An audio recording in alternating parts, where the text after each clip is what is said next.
దేవుడు మనకి ఇచ్చినటువంటి ఈ శ్రేష్టమైనటువంటి సమయాన్ని బట్టి కాస్త వాక్య భాగంలోనికి మనం వెళదాం. కుడి వచ్చినటువంటి చిన్నలకు పెద్దలకు అందరికీ కూడా హృదయపూర్వక వందనాలు. ముందు మనము విని ఉన్నటువంటి 11వ సంకీర్తనలో ఉన్నటువంటి విశ్లేషణ మరి మనం అందరము కూడా విన్నాము. చాలా అద్భుతమైనటువంటి క్లుప్త విశ్లేషణ. ఈరోజు చాలా శ్రేష్టమైనటువంటి ఒక నూతనమైనటువంటి విధానంలో దేవుడు ఒక అద్భుతమైనటువంటి సందేశము, పునాదులు పాడైపోగా నీతిమంతులు ఏమి చేయగలరు అనేటువంటి దానిలో ఉన్నటువంటి కాస్త మర్మము మనం విని ఉన్నాం. అది మనసులో పెట్టుకోండి.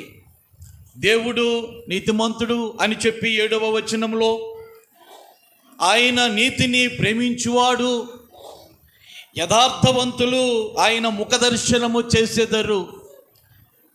ఈ యొక్క సమాజంలో లేక మన బంధువులలో లేక మన కుటుంబాలలో మనలో ఆయనకు సంబంధించినటువంటి ఒక మంచి లక్షణము యథార్థతనేమో, అంచేత ఆయన ముఖ దర్శనము లేక ఆయన యొక్క వాక్య దర్శనము చేయడానికి చూడడానికి దేవుడు మనల్ని ఏర్పాటు చేసుకున్నాడేమో. అందుకే దేవునికి స్తోత్రయాగం చేద్దాము. హల్లెలూయా. రోమీయులు రాసినటువంటి పత్రిక 8వ అధ్యాయము, రోమీయులు రాసినటువంటి పత్రిక 8వ అధ్యాయం 30వ వచనం. మరియు ఎవరిని ముందుగా నిర్ణయించెనో వారిని పిలిచెను, ఎవరిని పిలిచెనో వారిని నీతిమంతులుగా తీర్చెను, ఎవరిని నీతిమంతులుగా తీర్చెనో వారిని మహిమపరచెను. అబ్బా, ఈరోజు అంతా కూడా నీతి మీద వెళ్ళిపోతుంది. అర్థమైందా? పిలవబడినటువంటి వారు ఉన్నారు. దేవుడు తన పని కొరకు, తన పరిచర్య కొరకు, తన స్వార్థ నిమిత్తము తన యొక్క రాజ్యములో ఉంచుకోవాలన్నటువంటి అభిలాషతో పిలవబడినటువంటి వాళ్ళు ఉన్నారు. ఆ పిలవబడినటువంటి వారిని దేవుడు నీతిమంతులుగా తీరుస్తున్నాడంట. ఎలాగండి? నీతిమంతులుగా. అది ఆయన ఎవరినైతే ముందుగా పిలిచాడో ఆ ముందుగా పిలిచినటువంటి వారిని దేవుడు ఏ గ్రేడ్లో పెడుతున్నాడు. అర్థమైందా? A grade, B grade, C grade అని చెప్పి ఉంటాయి కదా. ఏ గ్రేడ్ అంటే ఫస్ట్, బి అంటే తర్వాత, సి అంటే లాస్ట్. కానీ ఏ గ్రేడ్లో పెడుతున్నాడు వారిని. ఏ విధంగా ఆయన పిలుస్తున్నాడో చూడండి. నీతిమంతులు. అబ్బా, దేవుని చేత, దేవుని యొక్క దర్శనము చేత, దేవుని యొక్క వాక్యము చేత ఎవరైతే పిలవబడి రక్షణ పొందారో, రక్షణ పొంది ఆయన యొక్క సహవాసములో వాక్యము ద్వారా బ్రతుకుతున్నారు, వారిని దేవుడు ఏమని పిలుస్తున్నాడు? నీతిమంతులుగా పిలుస్తున్నాడు. అక్కడికి అయిపోయిందా సబ్జెక్ట్ అంటే? అయిపోలేదు. ఇంకా ఏమంటున్నాడు? వారిని నీతిమంతులుగా తీర్చి వారిని మహిమపరచుచూ ఉన్నాడు. అబ్బా, మహిమపరచటం అనేటువంటిది ఏమిటి అంటే ఘనపరచటం. ఘనపరచటం అంటే ఏమిటి చెప్పండి? ఘనపరచటం అంటే ఏమిటి? మహిమపరచటం. అసలు మహిమపరచడము అనేటువంటిది చూస్తున్నప్పుడు మనము ఎంతటి వాళ్ళమండి? అంతలో కనబడి అంతలో మాయమైపోయే ఆవిరి లాంటి బ్రతుకు మంది. దేవుడు నిత్యుడు, అనంతుడు. ఆయన జీవిత కాలానికి పరిమితులు లేవు. ఉన్నాయంటారా? అమ్మ జ్యోతి, ఉందా? దేవుడు ఇంతకాలమే ఉంటాడు అని ఏమన్నా ఉందా? ఆయన ఇన్ని సంవత్సరాలే ఉంటాడు అని ఏమన్నా ఉందా? అనంతుడు ఆయన వయస్సుకు లిమిట్ లేదు. అయితే లిమిట్ ఎవరికి ఉంది? ఆయన పిలుచుకున్నటువంటి మానవులమైనటువంటి మనకు ఉంది. అంతే కదా? మన వయసు ఎంత? 70 సంవత్సరాలు. అధిక బలం ఉంటే 80 సంవత్సరాలు. ఉందా లేదా? ఈ లోపులో ఏదైనా వస్తే చెప్పలేం, గ్యారంటీ లేదు. ఈ గ్యారంటీ లేనటువంటి మనుషులను, వాళ్ళలో ఉన్నటువంటి దివ్య లక్షణం ఏదో ఆయనకి నచ్చింది ఉంది కాబట్టి ఆయన పిలుచుకున్నటువంటి వాళ్ళని నీతిమంతులుగా తీరుస్తున్నాడు. ఆమె అర్థమైందా? నీతిమంతులుగా తీరుస్తున్నాడు అంటే లోకరీత్యా నీతిమంతులు కాదండి. లోకరీత్యా నీతిమంతులు కాదు. మన యొక్క క్రియలను బట్టి నీతిమంతులు అనిపించుకో. బాగా అర్థం చేసుకోండి. మనం చేస్తున్నటువంటి పనులను బట్టి నీతిమంతులు అనిపించుకోం. మనం పిలవబడం దేవుని యొక్క దృష్టిలో. ఆయనకు నచ్చినటువంటి విధముగా మనము నడుస్తూ ఉన్నప్పుడు మనలను నీతిమంతులుగా ఆయన తీరుస్తాడు. నీతిమంతులుగా తీర్చినటువంటి వారిని ఏం చేస్తున్నాడో తెలుసా? దేవుడు మహిమపరుస్తూ ఉన్నాడంట. ముందుగా ఎవరిని పిలుచుకున్నాడు? ఆదికాండం చూడండి, 15వ అధ్యాయము 6వ వచనము.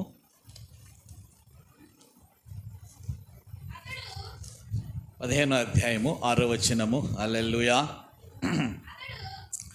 అతడు యెహోవాను నమ్మెను, ఆయన అది అతనికి నీతిగా ఎంచెను. ఇది ఎవరి విషయంలో ఈ వాక్యము రాయబడి ఉంది?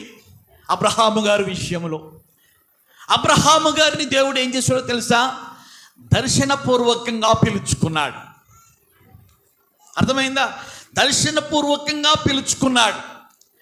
పిలుచుకొని కొన్ని షరతులు పెట్టాడు, కొంత లిస్టు చూపించాడు, కొంత ఆశ కలిగించాడు. ఆ ఆశను బట్టి దేవుణ్ణి అబ్రహాం ఏం చేశాడో తెలుసా? వెంబడించాడు. ఎన్ని సంవత్సరాలు వెంబడించాడు? చెప్పాలి. ఎన్ని సంవత్సరాలు? ప్రాణం పోయేంత వరకు కూడా. తనవే కాదు, తనలో నుండి వచ్చినటువంటి వాళ్ళందరికీ కూడా దేవుణ్ణి ఏం చేశాడు? పరిచయం చేశాడు. తన యొక్క ఆశ ఏమిటంటే, దేవుడు ఇచ్చినటువంటి దీవెనల కంటే, అంటే భూలోక సంబంధమైన దీవెనల కంటే పరలోక సంబంధమైనటువంటి దీవెనల కోసం నిలబడిపోయాడంట. పిలిచినటువంటి పిలుపు ఎందుకొరకో కదా, ఎందుకొరకో తెలుసా? దేవుడు మనల్ని పిలుచుకున్నాడు అంటే ఎందుకొరకో తెలుసా? ఎవరికైనా భూలోక సంబంధమైనవి ఇస్తాడు, నమ్మకాన్ని బట్టి, విశ్వాసాన్ని బట్టి. కానీ పర సంబంధమైనటువంటి దీవెనలు ఇవ్వడానికి మనల్ని ఏం చేశాడు? పిలుచుకున్నాడు. అది అంచేత విశ్వాసముతో అబ్రహాము గారు చివరి వరకు కూడా దేవునికి తలపోటు కలిగించే విధంగా నడుచుకోలేదు. అర్థమైందా? అంచేత అబ్రహాము గారిని ఏం చేశాడో తెలుసా? ఘనపరిచాడంట, మహిమపరిచాడంట. భూలోకంలో దేవుడు ఏం చేశాడు? పిలుచుకుంటాడు. పిలుచుకున్నటువంటి వారిని నీతిమంతులుగా తీరుస్తాడు. నీతిమంతులుగా ఉన్నటువంటి వారిని ఆయన ఏం చేస్తాడు? మహిమపరుస్తాడు. మనుషులు కాదు ఘనపరిచేది. మనుషులు చేసే సన్మానాల వల్ల, లేకపోతే పెద్దలు చేసే సన్మానాల వల్ల ఇది అశాశ్వతం. సన్మానం చేస్తారు, కుర్చీ లాగేస్తారు. ఇక్కడ అర్థమవుతుందా? శాలువా కప్పుతారు, తర్వాత ఏం చేస్తారు? బొక్కే పెడతారు. అన్నీ బాగానే ఉంటాయి, కూర్చున్నటువంటి కుర్చీ లాగేస్తారు. కానీ దేవుడు లాగేసేవాడు కాదు. నీకు సింహాసనం ఇవ్వడానికి, నాకు సింహాసనం ఇవ్వడానికి. అర్థమైందా? ఎన్ని రకాలుగానూ ఆయన ఆలోచన చేస్తున్నాడు. పరలోక సంబంధమైన ఈవులు ఇవ్వడానికి ఆయన ఆలోచన చేస్తూ ఉన్నాడు. అబ్రహాము గారిని ఎంతగా ఘనపరిచాడో దేవుడు. అబ్రహాము గారు దేవుణ్ణి నమ్మిన తరువాత దేవుడు ఏది అడిగితే అది ఇవ్వడానికి వెనుకడుగు వేయలే. చిట్ట చివరికి నీ కొడుకును నాకు ఇచ్చేరా బలి అని చెప్పి అడిగినప్పటికీ కూడా అబ్రహాము గారు ఓడిపోలేదండి దేవునికి ఇవ్వడానికి. తడిసిపోలేదు, బెదిరిపోలేదు. దేవుడు అడిగాడు కదా, దేవుడికి ఇచ్చేద్దామని చెప్పేసి తాను ప్రేమిస్తూ ఉన్నటువంటి ప్రియ కుమారుడై ఉన్నటువంటి ఇస్సాకును బలి ఇవ్వడానికి వెనుదిరగల. అది నీతంటే అది. దేవుడు మనల్ని పిలుచుకున్నటువంటి పిలుపు మేరకు తుది శ్వాస వదిలేంత వరకు కూడా దేవునిని మహిమపరిచే విధంగా మన భక్తి ఉన్నప్పుడు దేవుడు మనల్ని ఏం చేస్తాడంట? ఘనపరుస్తాడట. దేవునికి స్తోత్రం, హల్లెలూయా. కాబట్టి దేవుడే మనల్ని ఘనపరిస్తే ఆ ఘనపరుచుచూ ఉన్నటువంటి సమయములో వచ్చుచున్నటువంటి ఆశీర్వాదాలను చూచి పక్క వాళ్ళు ఏడొచ్చు, బంధువులు ఏడొచ్చు, స్నేహితులు ఏడొచ్చు, కానీ వచ్చుచున్నవి వచ్చేస్తున్నట్టుగానే వచ్చేస్తూ ఉంటాయి. దేవునికి స్తోత్రం. ఆటంకం అనేది ఉండదు, అడ్డు అనేటువంటిది ఉండదు. దేవుని యొక్క దీవెనలకు అడ్డు ఆటంకాలు ఏమాత్రం కూడా ఉండవు. చూచి ఏడుస్తారు ప్రజలు, పక్క వాళ్ళు చూచి ఏడుస్తూ ఉంటారు, స్నేహితులు చూచి ఏడుస్తూ ఉంటారు. కానీ ఆ విధమైనటువంటి ఆశీర్వాదము అబ్రహాము గారు పొందుకున్నారు. దేవునికి స్తోత్రం, హల్లెలూయా. ఇక్కడ మనం చూస్తూ ఉన్నటువంటి సమయంలో అతడు యెహోవాను నమ్మెను. నమ్మడం అంటే ఏంటండి? నమ్మడం అంటే ఏంటి? దేవుని నమ్మడం అనేటువంటిది సామాన్యమైనటువంటి విషయం కాదు. లోకానికి వేరే, లోకంలో ఉన్నటువంటి క్రియలకు వేరే, దేవుడు ఆశిస్తున్నటువంటి రీతిలో మనము బ్రతకటం చాలా కష్టము. అటువంటిది నీతిగా జీవించాడట. నీతిగా జీవించి తనలో నుండి వచ్చినటువంటి వారిని కూడా దేవునికి పరిచయం చేశాడు. దేవుడు అంటే ఇలా ఉంటాడు, నాతో మాట్లాడాడు, నేను ఈ విధంగా ఉన్నతమైన స్థితికి వెళ్ళానంటే దేవుడే కారణం. ఆయన నమ్మింది మొదలు. ఆయన ఒక చోటకి వెళ్ళమన్నాడు, కానీ అడ్రస్ కూడా నేను అడగలా, కానీ విశ్వాసంతో నేను నడిచాను. దేవుడు నన్ను ఏమన్నాడో తెలుసా? విశ్వాసులకు మూల పురుషుడు రా అని చెప్పి నన్ను దీవించాడు. మీరు కూడా అలా ఉండాలని చెప్పి ఏం చేశాడో తెలుసా? దేవాది దేవుణ్ణి పరిచయం చేసి తనలో నుండి వచ్చినటువంటి వాళ్ళందరినీ కూడా నీతిమంతులుగా మార్చుకున్నాడండి అబ్రహాం. దేవునికి స్తోత్రం, హల్లెలూయా. ఇప్పుడు ఆయన పిలుచుకున్నాడు మనల్ని. సరిపోతామా ఆయనకి? ఆయన మనకు పరిచయం అయ్యాడు, ఆయన వాక్యం మనకు పరిచయం అయింది, ఆయన సన్నిధి మనకు పరిచయం అయింది, ఆయన మనం స్తుతిస్తున్నాం. కానీ మనలో నుండి వస్తున్నటువంటి వారికి కూడా మనం పరిచయం చేస్తూ ఉన్నప్పుడు మనం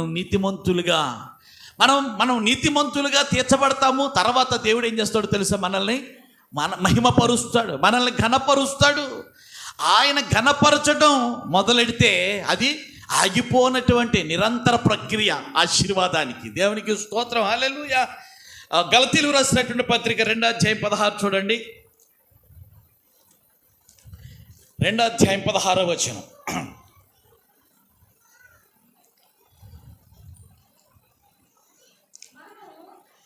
చదువు తల్లి.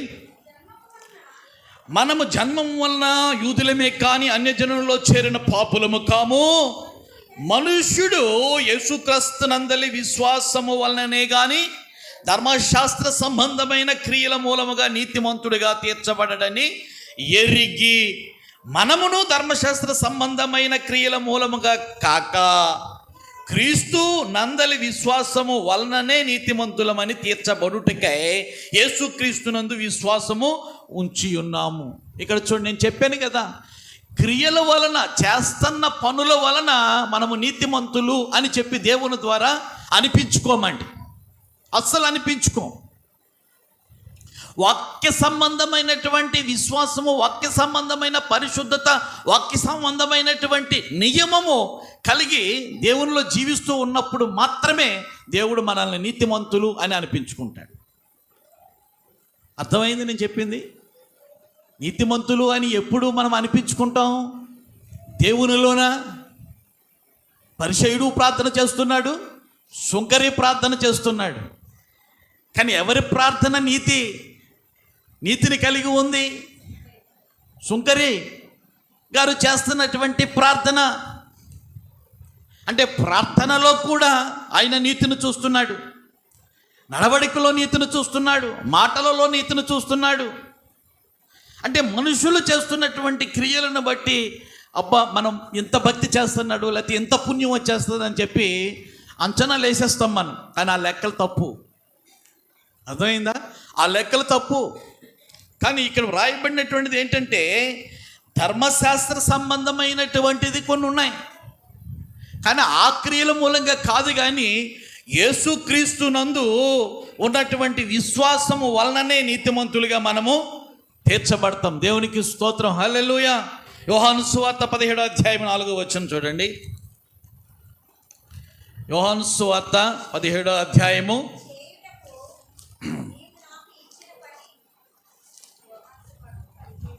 17:4 చూడండి. చేయుటకు నీవు నాకిచ్చినటువంటి పని నేను సంపూర్ణముగా నెరవేర్చి భూమి మీద నిన్ను మహిమపరచితిని. ఇంతవరకు కూడా నీతిమంతుల విషయంలో ఆయన ఘనపరుస్తాడు, మహిమపరుస్తాడు. సరే, భూమి మీద ఎవరిని ఘనపరుస్తున్నాడు అని చెప్పి మనం చూసినప్పుడు నీతిమంతులు, దాని విషయంలో అబ్రహాము ముందు వరుసలో ఉన్నాడు ఆయన. అయితే ఆయన మనల్ని ఘనపరచుచూ ఉన్నటువంటి సమయంలో భూమి మీద ఎవరైనా ఆయనను ఘనపరిచారా? దేవుణ్ణి ఘనపరిచారా? ఏం చేతనంటే సుమారు ఓ భూమి మీద ఉన్నటువంటి మనుషుల యొక్క లెక్కల ప్రకారము, దేవుడిచ్చినటువంటి ఈ యొక్క గ్రంథము యొక్క లెక్కల ప్రకారము 4,500 సంవత్సరాలు అంటే ఏంటి, సుమారు లేదంటే ఒక 5,000 సంవత్సరాల క్రిందట నుంచి చరిత్ర మనకి ఏముందంటే మనుషుని యొక్క ఉనికి. అప్పటి నుంచి చూస్తున్నటువంటి సమయంలో దేవుడు ఏం చేస్తున్నాడంటే కొంతమందిని నీతిమంతులుగా ఎంచుకుంటున్నాడు. సరే, పిలుచుకున్నటువంటి వారిని వాళ్ళ యొక్క నిలబడినటువంటి ఆత్మీయ జీవితాన్ని బట్టి, వారు చేసినటువంటి క్రియలను బట్టి, వారికున్న విశ్వాసమును బట్టి ఆయన యొక్క కృప వల్ల నీతిమంతులుగా తీర్చాడు, మహిమపరిచాడు. సరే, కానీ ఎంతమంది దేవుణ్ణి ఘనపరుస్తున్నారు? ఇది ప్రశ్న. ఘనపరచడం విషయంలో యేసుక్రీస్తు వారు ముందు వరుసలో ఉన్నారు. ఆయన తండ్రి అయినటువంటి దేవుణ్ణి, కంటికి కనిపించినటువంటి అదృశ్యుడై ఉన్నటువంటి దేవుణ్ణి నేను నిన్ను మహిమపరిచానయ్యా అని చెప్పి ప్రార్థన చేస్తున్నాడు యేసు ప్రభులు వారు. మరలా చదువుతున్నాను చూడండి. 16 వచనం, అది 17వ అధ్యాయము 4వ వచనము చూడండి. చేయుటకు నీవు నాకు ఇచ్చినటువంటి పని నేను సంపూర్ణముగా నెరవేర్చి భూమి మీద నిన్ను మహిమపరచితిని. అది నన్ను ఏ పని మీద అయితే, ఏ ఉద్దేశము నీకున్నదో ఆ ఉద్దేశము మేరకు నన్ను పంపించావో, నేను భూమండలం మీద కాలు పెట్టి నీవు నాకు ఆదేశించినటువంటి ఆదేశానుసారంగా తూచా తప్పకుండా నేనేం చేశాను? నేను నెరవేర్చానయ్యా, నేను నెరవేర్చాను. అప్పటికి ఇంకా ఆయన మరణం కాలేదు సుమా. అర్థమైందా? అప్పటికి ఇంకా ఆయన ప్రాణం ఇవ్వాల, ఇంకా శిరస్సు మీదకి ముళ్ళ కిరీటము రాల, ఇంకా భుజం మీదకి బరువైనటువంటి సిలువ కొయ్య పెట్టలేదు, కొరడ జులిపించలేదు. అయినప్పటికీ కూడా ఈ యొక్క ప్రార్థన చేస్తున్నాడంటే ఉన్న చూడండి, ఇంకా ఆయన నెరవేర్చవలసినటువంటివన్నీ కూడా ఉన్నప్పటికీ కూడా ముందుగానే ఏం చేస్తున్నాడంటే ఆయన ఒక నివేదిక దేవునికి ఇచ్చేస్తూ ఉన్నాడు. తండ్రి, ఏ ఉద్దేశాన్ని బట్టి నన్ను లోకానికి పంపించావో నీ చిత్తము నేను నెరవేర్చాను. నిన్ను ఆనందింప చేయటమే కదా గణపరచటం అంటేనా. చూసారా, గణపరచటం అంటే ఏంటి? దేవుణ్ణి గణపరచటం అంటే ఏంటి? దేవుణ్ణి సంతోషపెట్టడం అంతే. ఏడిపించటం కాదు, దుఃఖపెట్టడం కాదు. ఆదాము అవ్వలు ఏం చేశారు? దుఃఖపెట్టారు. అర్థమైందా? ఆదాము అవ్వలు ఏం చేశారు? దుఃఖపెట్టారు. వాళ్ళు ఘనపరచలేదు దేవుణ్ణి, దుఃఖపెట్టారు. ఈరోజు సంఘములో రక్షించబడుతున్నటువంటి వారు ఒకవేళ పరిశుద్ధాత్మను దుఃఖపెడుతున్నారేమో ఒకసారి ఆలోచన చేయండి. మనం చేసుకున్నటువంటి ప్రమాణం ఏదైతే ఉందో, బాప్తిస్మో తీసుకున్నప్పుడు, రక్షణ తీసుకున్నప్పుడు, లేకపోతే ఒక సమస్య వచ్చినటువంటి సమయంలో, ఒక కష్టం వచ్చినటువంటి సమయంలో దేవుని యొక్క సన్నిధిలో కన్నీళ్లు కారుస్తూ ఉపవాసం ఉండి ప్రార్థన చేస్తున్నటువంటి సమయంలో అప్పుడు కూడా మనం ఎన్నెన్నో ప్రమాణాలు చేస్తూ ఉంటాం. ప్రభువా, నాకు ఎన్ని అవంతరాలు వచ్చినా నీ సంఘం వదలవు నాయనా, నీ వాక్యాన్ని నేను వదలను నాయనా కదా. ప్రభువునందు ప్రియమైనటువంటి వారులరా, దేవుడు మహిమ పరిచాడు అంటే ఆ వ్యక్తులు ఎన్నో శ్రమల గుండా, ఎన్నో నిందల గుండా, ఎన్నో సమస్యల గుండా నడిచారండి.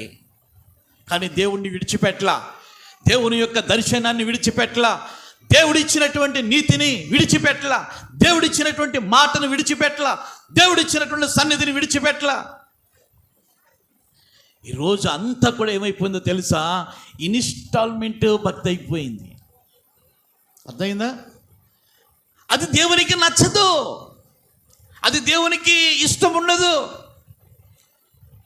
33.5 సంవత్సరాల కాలంలో నేను నీ మీద ఏ బాధ్యత అయితే పెడుతున్నానో అది నిర్వర్తించు, నువ్వు రావాలి నా సన్నిధికి. అది తండ్రి అయినటువంటి దేవుని యొక్క ఆదేశం. ఎవరికి? తన కుమారుడైనటువంటి యేసుక్రీస్తు వారికి. అంతే. 30 సంవత్సరాలు నీ తల్లిదండ్రుల దగ్గర ఉండు, పనిచేయి. కానీ 3.5 సంవత్సరాలు నా పని మీద నువ్వు ఉండు. నువ్వు ఏం చేస్తావో నాకు తెలియదు. నేను ఇచ్చినటువంటి టాస్క్ ఏదైతే ఉందో అది నువ్వు ఫుల్ఫిల్ చేసి రావాలి. ఆ సందర్భంలో ప్రార్థన చేస్తున్నాడు యేసయ్య. ఏమని ప్రార్థన చేస్తున్నాడు? చేయుటకు ఏదైతే టాస్క్ ఇచ్చావో ఆ ఇచ్చినటువంటి పేను నేను సంపూర్ణముగా నెరవేర్చి, హల్లెలూయా, భూమి మీద నిన్ను మహిమపరచితిని. ఇది ఎంత గొప్ప అద్భుతమైనటువంటి మాట అండి. ఇక్కడ నా యేసయ్య తండ్రి అయినటువంటి దేవుడు తన మీద పెట్టినటువంటి పనిని సంపూర్తి చేస్తే ఎవరికి సంతోషం? తండ్రి అయినటువంటి దేవునికి. దేవుని యొక్క ముఖంలో ఆనందం చూస్తున్నాడు. నా కుమారుడా, నువ్వే శబాష్, నువ్వే తగినటువంటి వాడవు. తేజోవస్సులు ఉన్నారు, మహాదూతులు ఉన్నారు, కానీ ఎవరు కూడా నెరవేర్చరు. నేను వెడతాను అని చెప్పి నువ్వు వెళ్ళావు, ఇంకా ఉంది నీకు పని, కానీ సంపూర్ణంగా చేసిరా అని దేవుడు, తండ్రి అయిన దేవుడు దీవించాడు. రెండవ వ్యక్తి ఎవరో తెలుసా? దినవృత్తాంతాల గ్రంథం చూడండి. మొదటి దినవృత్తాంతాలు, దేవునికి స్తోత్రం, హల్లెలూయా, 29:11. 29:11 చూడండి. మొదటి దినవృత్తాంతాలు. యెహోవా భూమి ఆకాశముల యందుండు సమస్తమును నీ వశము, మహాత్యమును, పరాక్రమమును, ప్రభావమును, తేజస్సును, ఘనతయు నీకే చెందుచు ఉన్నవి. దేవునికి స్తోత్రం. ఇక్కడ ఈ యొక్క ప్రార్థన ద్వారా దేవునిని ఘనపరచుచూ ఉన్నాడు. ఎవరు? దావీదుగా దేవుణ్ణి ఘనపరచుచూ ఉన్నాడు. చూడండి, ఎందుకనంటే ఒక సామాన్యమైనటువంటి వ్యక్తిని తీసుకుని వచ్చి దేవుడు ఏం చేశాడు? ఒక ఉన్నతమైనటువంటి స్థితిని ఇచ్చినప్పుడు దేవుణ్ణి మర్చిపోలేదు.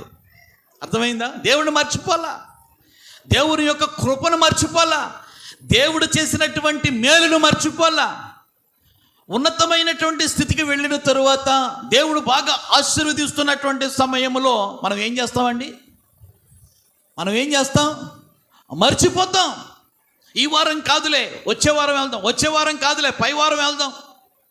అలా అలా అలా అలా దేవుని యొక్క వాక్యానికి, దేవుని యొక్క సన్నిధికి దూరం అయిపోతూ ఉన్నారే.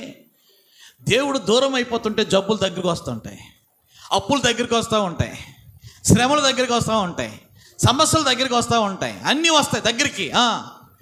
వాళ్ళ అన్నింటితో పాటు సైతాన్ని కూడా నేనున్నానని చెప్పి ఆడుకుంటూ ఉంటాడు.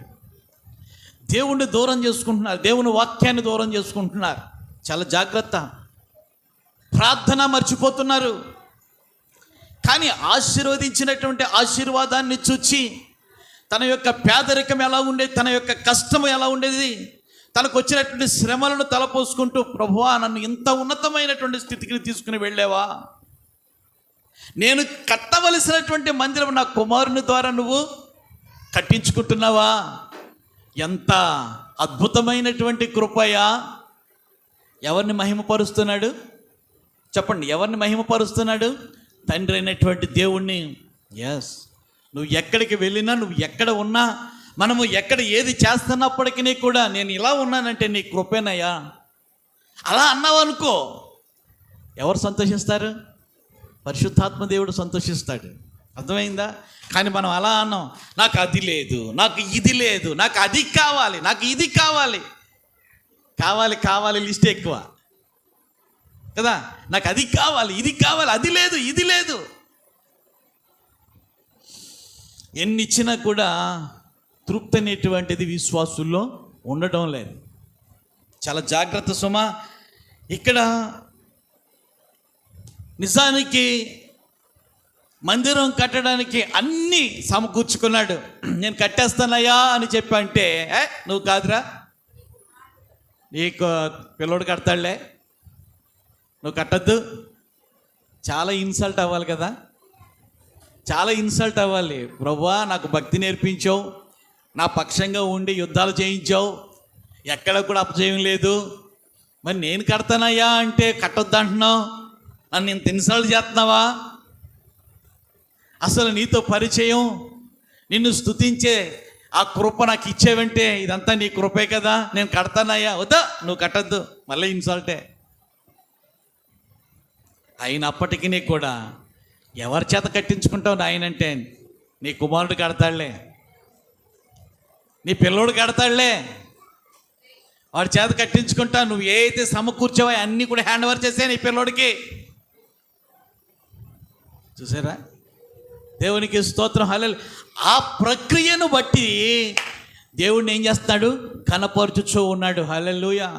నిజమే, దేవుడు మన పట్ల చేస్తూ ఉన్నటువంటి కార్యాలు ఒక్కొక్కసారి మనము జ్ఞాపకం చేసుకుని, ఆ జ్ఞాపకం వస్తున్నటువంటి సమయంలో నేను ఇట్టి స్థితిలో ఉన్నానంటే ఇది నీ కృపే నాయన అని చెప్పి దావీదు గారికి ఉన్నటువంటి మనసును బట్టి మనం కూడా దేవుణ్ణి కనపరచాలి. యెషయా గ్రంథం 6వ అధ్యాయం 3వ వచనం చూడండి. యెషయా గ్రంథం 6వ అధ్యాయం 3వ వచనం.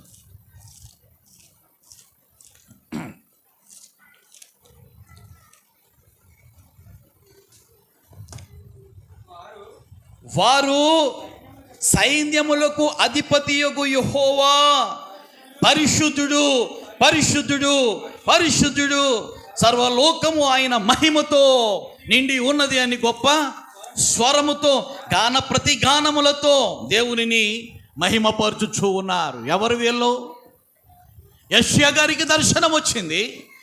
ప్రజలను ఇలాగా కూడుకొని ఉండండి, మీరు నాకు ఒక దర్శనం వచ్చింది మీకు చెబుతాను అని చెప్పి అందరినీ రమ్మన్నాడు.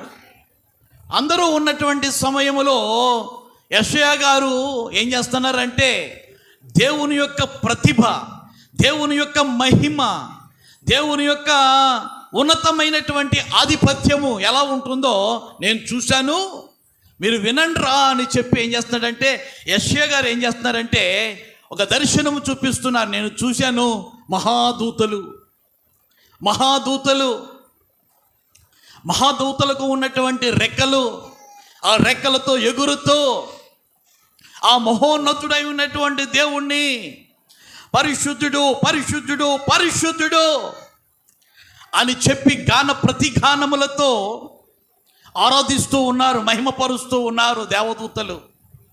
దేవునికి స్తోత్రం, హల్లెలూయా. యేసయ్య దేవుణ్ణి మహిమపరిచాడు, దావీదు గారు దేవుణ్ణి మహిమపరిచాడు. ఇక్కడ యెషయా గారు దేవుని యొక్క మహిమను ఆ ప్రజల ముందు ఏం చేస్తున్నాడు? ఘనపరచుచూ ఉన్నాడు. హల్లెలూయా. ఆ ప్రజల ముందు చెప్పి దేవుడిని ఘనపరచుచున్నాడు. మనము ఆరాధిస్తూ ఉన్నటువంటి దేవుడు పాపరహితుడు. ఒక్కసారి చెప్పి దేవదూతలు ఆగిపోవచ్చు కదా, పోనీ 2 సార్లు చెప్పి పరిశుద్ధుడు పరిశుద్ధుడు అని చెప్పి ఆగిపోవచ్చు కదా. ముమ్మారు స్వరముతో ప్రతిగానములతో అంత అద్భుతమైనటువంటి మహిమ రూపుణ్ణి కీర్తిస్తున్నారంటే దేవునిలో ఏమి లేదు చెప్పండి? యేసయ్యలో ఏమి లేదు? పాపము లేదు. ఆయన అంత పరిశుద్ధుడు అన్నమాట. హల్లెలూయా. అంత పరిశుద్ధుడు. హల్లెలూయా. అంచేత ఆ దర్శనం పొందుకున్నటువంటి యెషయా గారు ఏం చేస్తున్నారో తెలుసా? దేవునిని మహిమపరుచుచూ ఉన్నాడు. లూకా సువార్త 1వ అధ్యాయము 46వ వచనం చూడండి. లూకా సువార్త 1వ అధ్యాయం 46వ వచనము. అప్పుడు మరియా ఇలా అంటుంది, నా ప్రాణము ప్రభువును ఘనపరచుచూ ఉన్నది. దేవునికి స్తోత్రం, హల్లెలూయా. చూడండి, దేవుణ్ణి ఘనపరచాలి మనం. దేవుడు మన పట్ల చేసినటువంటి ప్రతి కార్యాన్ని బట్టి దేవుని యొక్క అనుగ్రహం వలన నేను పొందుకున్నాను, దేవుని యొక్క అనుగ్రహం వలన నేను దానిని సంపాదించుకున్నాను అన్నటువంటి ఆలోచనతో దేవుణ్ణి ఏం చేయాలి? ఘనపరచాలి. ఇక్కడ మరియమ్మ యేసుక్రీస్తు ప్రభువారి యొక్క తల్లి. భూలోకంలో కన్యకలుగా ఉన్నటువంటి వాళ్ళు ఎంతోమంది ఉన్నారు. ఎవరిని సెలెక్ట్ చేసుకోలేదు దేవుడు. ఎవరిని సెలెక్ట్ చేసుకున్నాడు? తనను మాత్రమే సెలెక్ట్ చేసుకున్నాడు. ఆమెలో ఏముందని? బంగారం ఉందనా? ఆమెలో ఏముందని? ఆస్తి ఉందనా? ఆమెకు ఏముందని? బంధువులు ఉన్నారనా? ఆమెకు ఏముందని? ఫ్రెండ్ సర్కిల్ ఉందనా? ఆమెలో ఏముందని? నీతి ఉన్నదని. దేవునికి స్తోత్రం, హల్లెలూయా.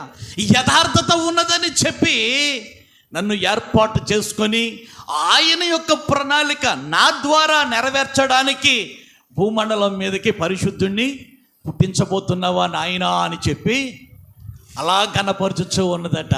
అంటే దేవుణ్ణి ఏం చేస్తుంది? సంతోషపరుస్తూ ఉన్నది అన్నమాట. ఘనపరచడం అంటే ఏంటి? దేవుణ్ణి ఘనపరచడం అంటే సంతోషపరచటం. హల్లెలూయా. అర్థమవుతుందని నేను చెప్పింది? అర్థమైందా? దేవుడు ఇచ్చేది పుచ్చుకోవటమే తప్ప థ్యాంక్స్ చెప్పే పరిస్థితి మనలో ఉండాలి. అర్థమైందా? థ్యాంక్స్ చెప్పే పరిస్థితి మనలో ఉన్నప్పుడు దేవాది దేవుడు ఇంకా మెచ్చుకుని ఏం చేస్తాడు? మన పట్ల అద్భుత కార్యాలు చేస్తాడు. నిజానికి పెళ్లి కానటువంటి అమ్మాయికి గర్భం రావటం మంచిదంటారా? స్వాగతించిందంట. ఎవరి నిమిత్తము? దేవుని నిమిత్తము. హల్లెలూయా. నిందొచ్చినా, బాధ వచ్చినా, సమస్య వచ్చినా, నన్ను వెలివేసేసినప్పటికీ కూడా ఆ పరిశుద్ధుడైనటువంటి ప్రభువు నా యొక్క గర్భవాసన వస్తున్నాడంటే ఆయన ఏదడిగినా నేను ఇచ్చేస్తాను. ఆమేన్, హల్లెలూయా. అర్థమైందా? ఆయన ఏదడిగినా నేను ఇచ్చేస్తాను. ఏం చేస్తానంటే ధర్మశాస్త్ర సంబంధమైనటువంటి సంగతులకు పుట్టినిల్లంట ఆమె యొక్క హృదయం. ఆమేన్. ధర్మశాస్త్ర సంబంధమైనటువంటి విధులేంటి? అబ్రహాము గారి యొక్క స్టోరీ తెలిసేమో బహుశా. అబ్రహాము గారికి దేవుడు లేక వృద్ధాప్యంలో ఒక కుమారుని ఇస్తే ఆ కుమారుని మళ్ళీ బలిచ్చామననే కొన్ని సంవత్సరాల తర్వాత ఇవ్వడానికి కూడా అబ్రహాము వెనుదిరగలేదే. అబ్రహాము ఏమని దేవుని చేత మెప్పు పొందాడంటే నీతిమంతుడు, ఘనపరిచాడు అనేక మందిలో. సర్వ సమాజంలో అబ్రహాము విశ్వాసులకు తండ్రి. యాస్, అబ్రహాము వారసురాలనే కదా నేను. అబ్రహాము గారు వారసురాలనైనటువంటి నేను అబ్రహాము గారు ఇవ్వగాలేంది నేను నా గర్భాన్ని ఇస్తే తప్పేమిటి? నా ప్రభు నిమిత్తము నా గర్భాన్ని నేను ఇస్తాను. దేవునికి స్తోత్రం, హల్లెలూయా. నింద పడుతుంది, అవమానం వస్తుంది, వెళ్ళేస్తారు, పెళ్ళి క్యాన్సిల్ అయిపోతుంది, నా బ్రతుకు కుక్కలు చింపిన ఇస్తర్లాగా మారిపోతుంది. అనుకుందా? ఈరోజు రక్షణ పొందండి, పొందండి, పొందండి, పొందండి, పొందండి అమ్మా, పొందండి రా బాబు, మారు మనసు పొందండి రా, మనసు మార్చుకోండి. మానసికమైనటువంటి మార్పు కోరుతున్నాడు ప్రభువు, వచ్చేస్తున్నాడు. రక్షణతోటే పరలోకము అని చెప్పి బోరలు ఊదుతున్నప్పటికీ కూడా పెళ్ళిళ్ళు అవ్వవేమోనండి, సంబంధాలు రావేమోనండి, అయ్యో. ఇటువంటి అనుమానం కలిగినటువంటి వారు ఎలా నీతిమంతులు అవుతారండి? నిందలు సమస్యలు కళ్ళ ముందు మరియమ్మకు కనబడలేదా? అబ్రహాము గారికి కనబడలేదా? దావీదు గారికి కనబడలేదా? ప్రభునందు ప్రియమైనటువంటి వారులారా, ఇక్కడ మరియమ్మను చూస్తూ ఉన్నప్పుడు హల్లెలూయా ఎవరిని కనపరిచింది? దేవుణ్ణి కనపరిచింది. 9వ అధ్యాయం యోహాను సువార్త చూడండి. 9వ అధ్యాయం యోహాను సువార్త అలా ఉంచండి.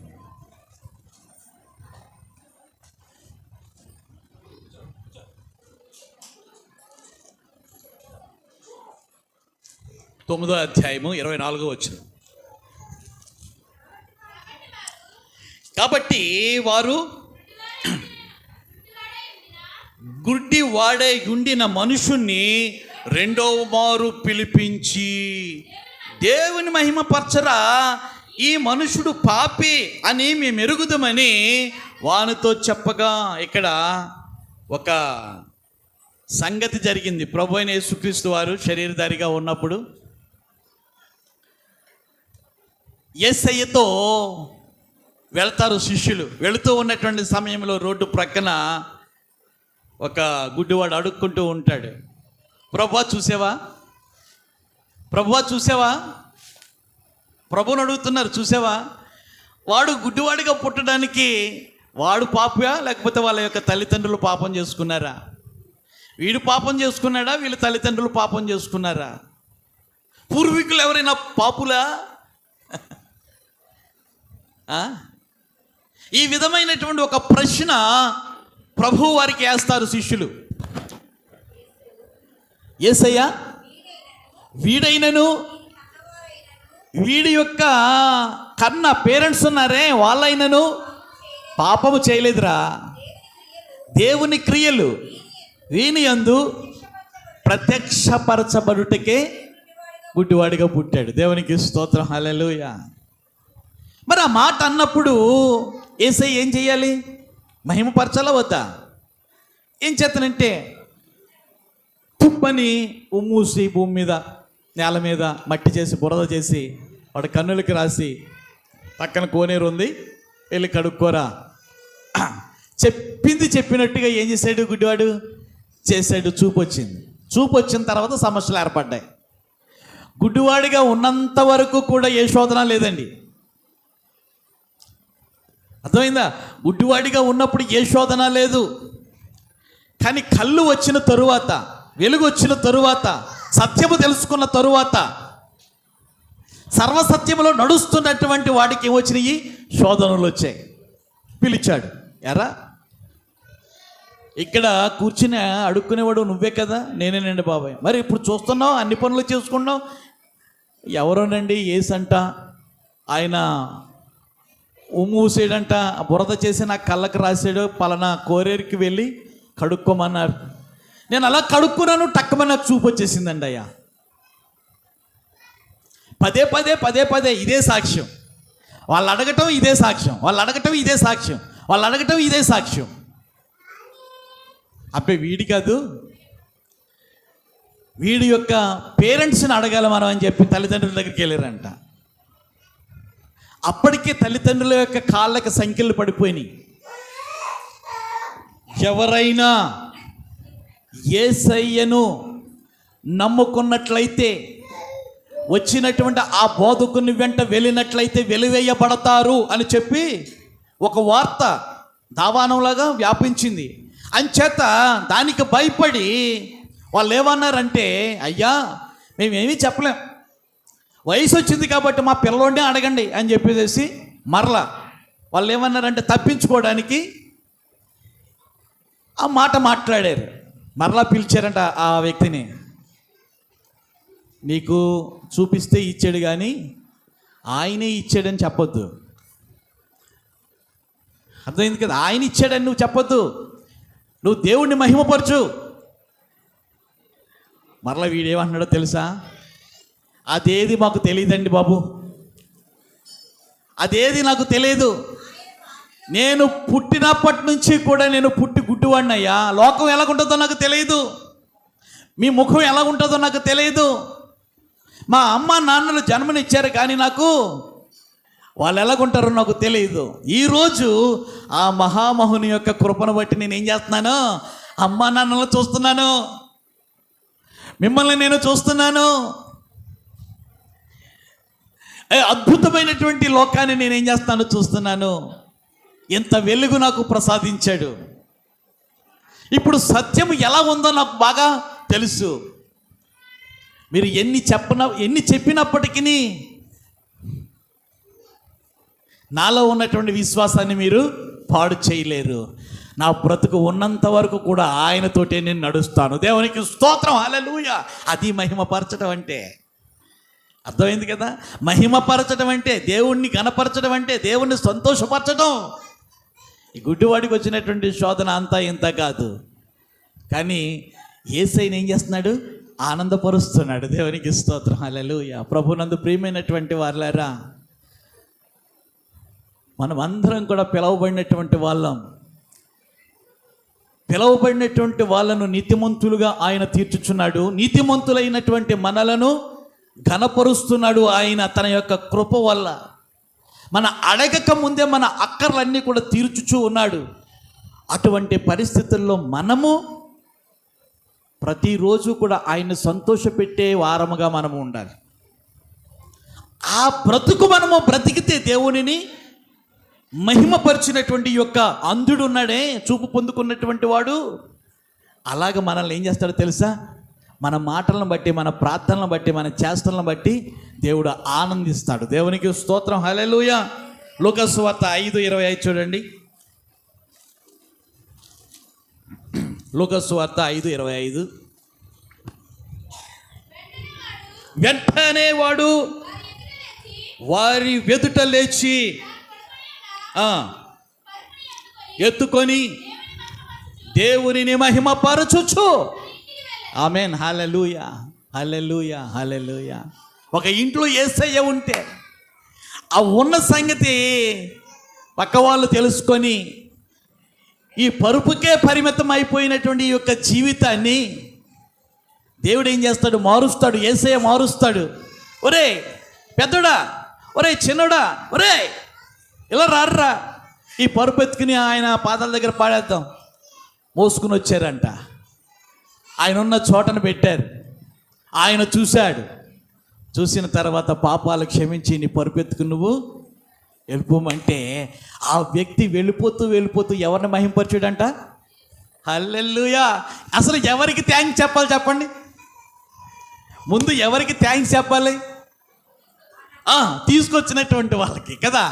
కానీ ప్రేమమూర్తి యేసయ్యా, పరమ వైద్యుడా, నేను పలానా చోట్లకి వెళ్ళానయ్యా, ఇంకా నీ స్థితి అదే, బెడ్ రెస్ట్. ఏ రెస్ట్? Bed rest. కానీ నువ్వు నన్ను నడిపించావయ్యా, నాకు శక్తినిచ్చావయ్యా, నన్ను నడిపిస్తున్నావయ్యా, నేను బాగుపడ్డానయ్యా, నిన్ను నేను వదలనయ్యా, నాకు ఈ స్థితిని ఇచ్చినందుకు నీకు సాక్షిగా ఉంటానయ్యా. దేవునికి స్తోత్రం, హల్లెలూయా. అర్థమైందా? దేవుని యొక్క గాయాలు రేపకుండా దేవుడు చేసినటువంటి మేలుల నిమిత్తము, ఏమండి, దేవుడు చేసినటువంటి మేలుల నిమిత్తము ఆయనను ఆనందింపచేసే మనసు, ప్రార్థన, క్రియలు మనలో ఉన్నట్లయితే దేవుడు తప్పకుండా ఏం చేస్తాడు? మనల్ని ఇంకా ఘనపరుస్తాడు. మనం వెలిగించబడ్డ వాళ్ళం. మనం ఈ వెలిగించబడినటువంటి స్థితి, ఏమండి, ఆదివారం వచ్చేసరికి కలకలలాడుతూ ప్రభు యొక్క సన్నిధిలో ఉండాలి. ఎంచేతనంటే ఇప్పుడు ఉన్నటువంటి తరుణం రాను మటుమాయం అయిపోతుంది. దీపం ఉండగానే ఇల్లు చక్కబెట్టుకోమంటే దాని అర్థం ఏంటో తెలుసా? రానున్నటువంటి కాలంలో సంఖ్యలో బైబిల్ ఉన్నప్పటికీ కూడా మిమ్మల్ని హింసించేస్తారు. కనపడకుండా రహస్యంగా వచ్చి రహస్యంగా ప్రార్థన చేసుకుని వెళ్ళిపోయే రోజులు రాబోతూ ఉన్నాయి, ఇప్పటికే వచ్చేస్తున్నాయి. కానీ మనకి అటువంటి పరిస్థితి లేనప్పుడు దేవుణ్ణి ఆనందపరిచే విధంగా, దేవుణ్ణి సంతోషపెట్టే విధంగా ఆయన ఇచ్చినటువంటి రక్షణను బట్టి మనం బ్రతుకుతున్నామా? ఒక్కసారి ఆలోచన చేసుకోండి, ఒక్కసారి ఆలోచన చేసుకోండి. చిన్న కథ.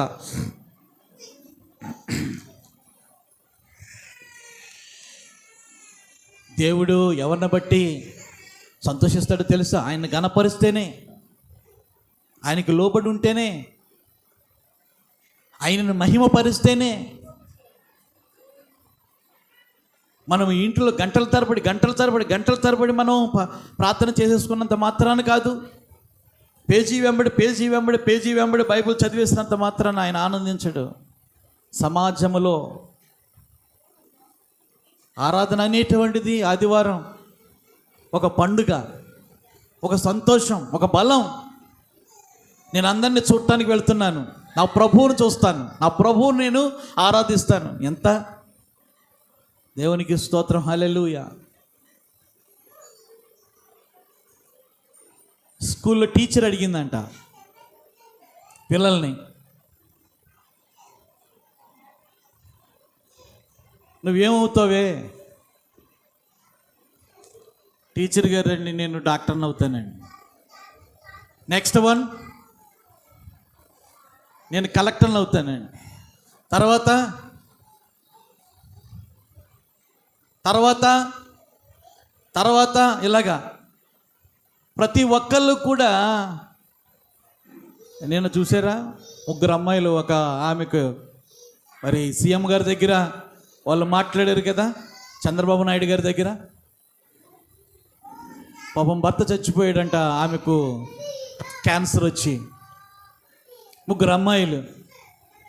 అమ్మాయి అయితే 9th క్లాస్ చదువుతుంది, ఇంకొక అమ్మాయి 8th క్లాసు, ఇంకొక అమ్మాయి అంగన్వాడి. అమ్మాయి, నీకు ఏది చెయ్యాలన్నా నేను చేస్తాను, నువ్వు ఏమవ్వాలనుకుంటున్నావు అంటే, వాళ్ళ నాన్నగారు క్యాన్సర్తో చచ్చిపోయారు కాబట్టి నేను మంచి డాక్టర్ని అవ్వాలని చెప్పి మనసులో ఆమె అనుకుంది, నేను డాక్టర్ని చదవాలని అనుకుంటున్నాను. సరే, నువ్వేమవుతావు? నేను IPS అవుతానని చెప్పేసి రెండో అమ్మాయి చెప్పింది. IPS అంటే ఆడపిల్లలకు జరుగుతున్నటువంటి అన్యాయాలను నిరోధించడానికి నాకు ఒక శక్తి కావాలి, ఒక అధికారం కావాలి. వాళ్ళు అవుతారో లేదో తెలియదు, కానీ వాళ్ళ యొక్క ఎయిమ్ ఏంటంటే ఆ ఉన్నతమైనటువంటి స్థితి రీచ్ అవ్వాలని. ఏం చేస్తానంటే, ఒక ఉన్నతమైనటువంటి అధికారి ప్రామిస్ చేస్తున్నాడు, నువ్వు ఏది చదవాలన్నా చదివిస్తాను, ఇదిగో మిమ్మల్ని దత్తత తీసుకోవటానికి వీళ్ళు ఉన్నారు, వీళ్ళని అడిగితే చాలు మీరు ఉన్నతమైన స్థితికి వెళతారు.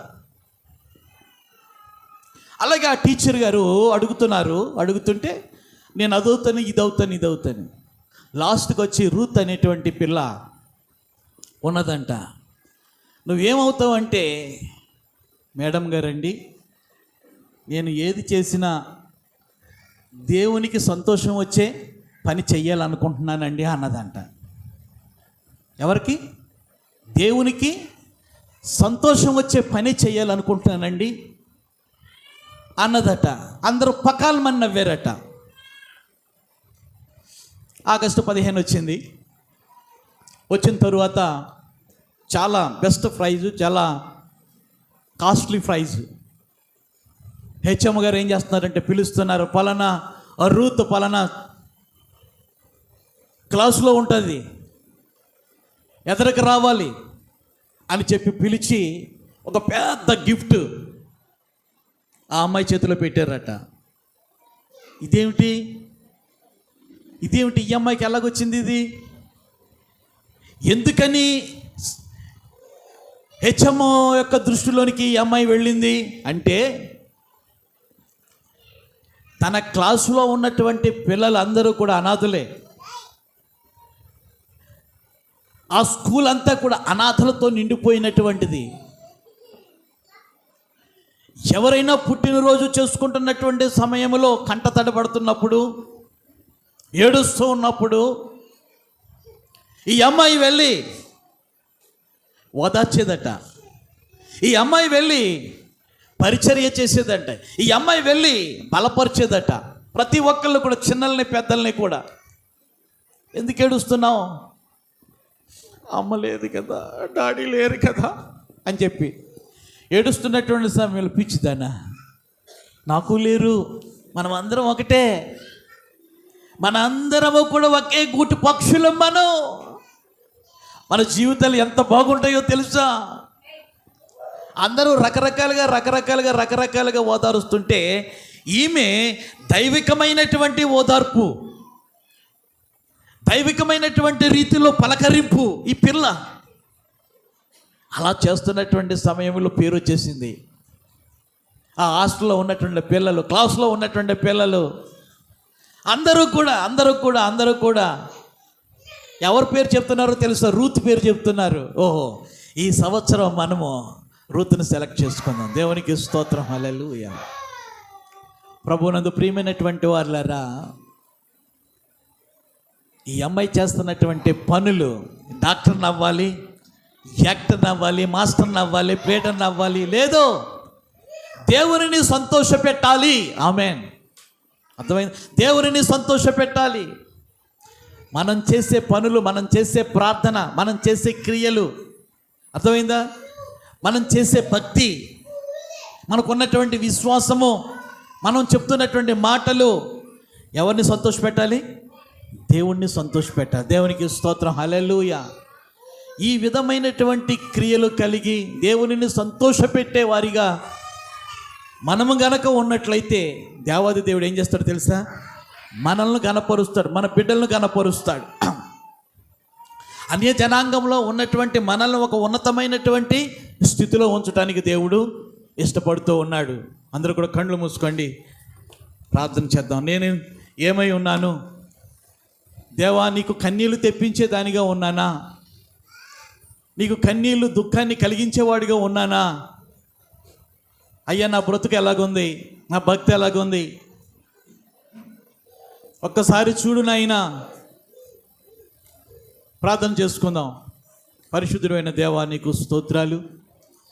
ఈ యొక్క ఉదయకాల సమయంలో